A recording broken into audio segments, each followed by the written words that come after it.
Welcome to the end of year reflection, and I hope you have downloaded your journal to fill it in, but you can also just follow along the questions on a piece of paper. I'm Nicole Jans, and I'm your guide through this reflection. So first, I'd like for you to take a deep breath.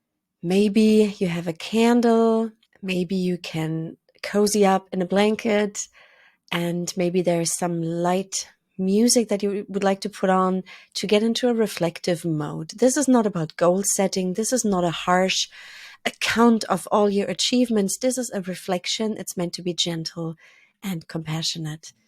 On the first page, we start with counting your wins. So I'd like for you to stop the video in a second and write down, what are your wins from the last 12 months? You can even go through your calendar from January onwards and think about your achievements, moments where you felt focus and flow, where you felt really happy, maybe moments where you found an amazing collaboration or you managed to say no to something.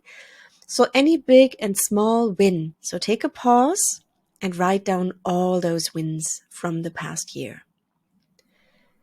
As a next step, we are going to look at the failures. And I want to reframe that right away. Failures are usually something that didn't work well for you and something that happened for you to learn something. So I want you to take a moment to fill in 3 boxes on the left-hand side, and you can let that spill over into anything else you want. Think about 3 things that happened to you where you got stuck, 3 things that you were not happy with. So write them down.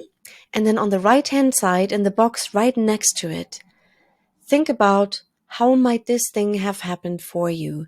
Is there something that you learned? There's often invaluable insight into you, into how you function, into how you can set up your environment in a better way, into who you don't want to hang out with anymore, or into what you need in place for next year. So what did you learn from each of those difficult moments? Take a pause and go all in on that with compassion.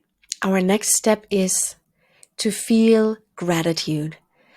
Often when we switch from the previous year into the next one, we almost go boom, boom, boom, goal setting, goal setting. The next year needs to be perfect. And it can be quite a stressed feeling. And that is not a great transition for you.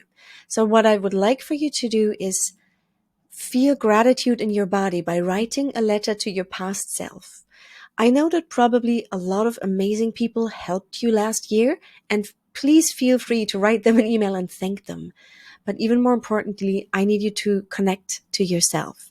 So write a letter to your past self. You can say, "Dear past me," or you can say your name, "Thank you for."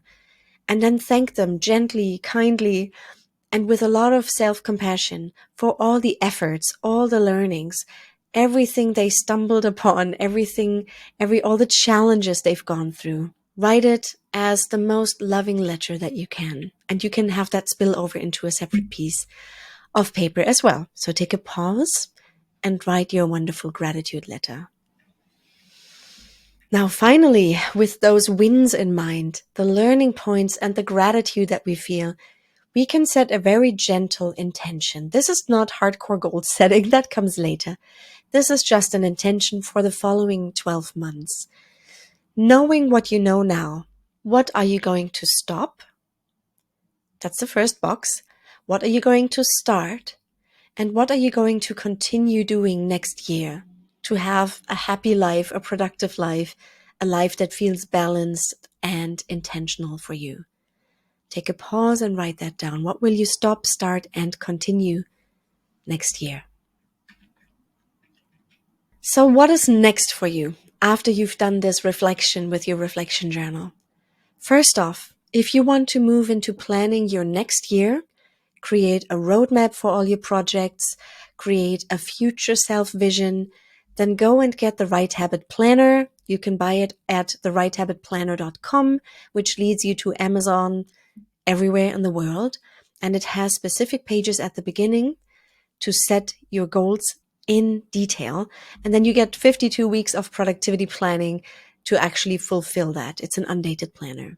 So that's my best tip. It's the cheapest and most effective way to plan out your next year. But if you need more guidance on writing your book, maybe you have been stuck with an article, maybe have a backlog of things that you really needed to finish this year and you didn't, and you feel like I need to really make a change and get help next year, then book a free consult with me. I have a Calendly page, Dr. Jans Nicole /30-minute clarity session, where you can sign up and talk through your goals for the next year. And I can tell you if my coaching can help you and which of my programs might be the best fit for you between one-on-one, my 90-day accelerator, or anything else I might be able to offer you. So don't feel that you have to have a very clear idea of what you need. Just book your session, get in touch with me, and then we can talk about next year. So I hope this end of year reflection has been useful to you. I'm Dr. Nicole Jans. I'm a writer's and book coach, and I hope you can transition out of this year and move into the next one with that gentle, compassionate feeling that you have just created for yourself.